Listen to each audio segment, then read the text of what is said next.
Daniel always believed that saying yes made him a good man in everyone's eyes. He said yes to friends, co-workers, neighbors, even people he barely knew. Every yes felt polite, responsible, and strangely safe at first. But safety slowly transformed into a quiet, invisible exhaustion. Every promise took a bit more strength from his heart. Still, he smiled politely and said yes once again, until one ordinary evening quietly changed everything. Another message arrived asking him to sacrifice again. This time, his chest felt unusually heavy. For the first time, he asked himself a painful question. Why? Why did helping everyone always leave him empty inside? And why did no one ever notice his silent struggle?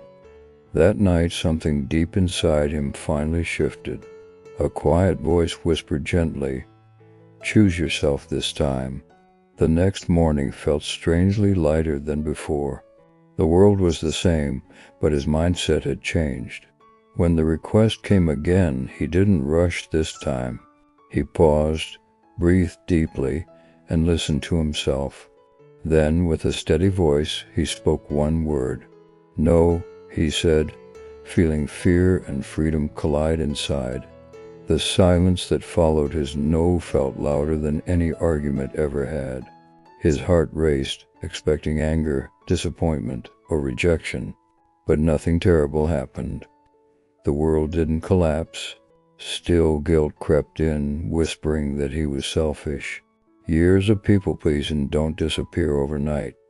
He almost apologized, almost took his no back. But deep down, something felt right for the first time. That night, he slept peacefully, without resentment.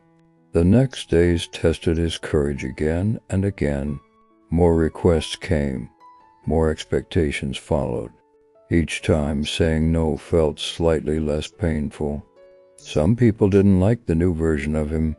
They were comfortable with the old him, not the honest one. Letting go of approval felt lonely at first, but loneliness felt lighter than constant self-betrayal. Slowly, his energy began to return. He started spending time on things that mattered. For the first time, his life felt intentional. Saying no created space for a better yes. And peace slowly replaced guilt. Over time, people slowly began to respect Daniel's boundaries, not because he became louder, but because he finally became clear. He realized something important. Respect always starts from within. Every time he said no, he protected his inner peace. And every yes began to carry real meaning again. Daniel stopped explaining himself to people who wouldn't understand.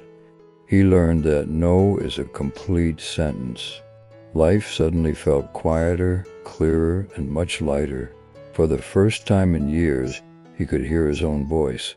The version of himself he ignored for so long finally returned. And this time, he promised never to abandon himself again. That's when Daniel understood something truly powerful. Saying no isn't rude, it's honest and necessary. It protects your time, your energy, and your soul. Not everyone will understand your boundaries, and that's okay. The right people will respect them without explanation. And most importantly, you will respect yourself. Life didn't become easier, but it became honest. Daniel chose peace over approval from others. And that single choice quietly changed everything. If you feel exhausted all the time, maybe it's not life, it's overgiving. Your time and energy are limited and incredibly valuable. You don't owe access to everyone who asks. Saying no is an act of deep self-respect. It's how you protect your future self from burnout. You can be kind without sacrificing yourself. Healthy boundaries create healthy relationships. And a peaceful life begins with one brave word. Not tomorrow, not someday, but today. Your life is waiting for your honesty. Be brave enough to disappoint others, so you never disappoint yourself again. That is the true power of saying no. A small word that creates a massive impact. Choose yourself, just like Daniel finally did, because your peace truly matters. Your voice matters more than you think, and your boundaries will shape your future. Let this story be your reminder today. Sometimes saying no can save your life. Use that power wisely. Your journey toward peace starts now. Thank you for listening until the end. And always remember your no is powerful.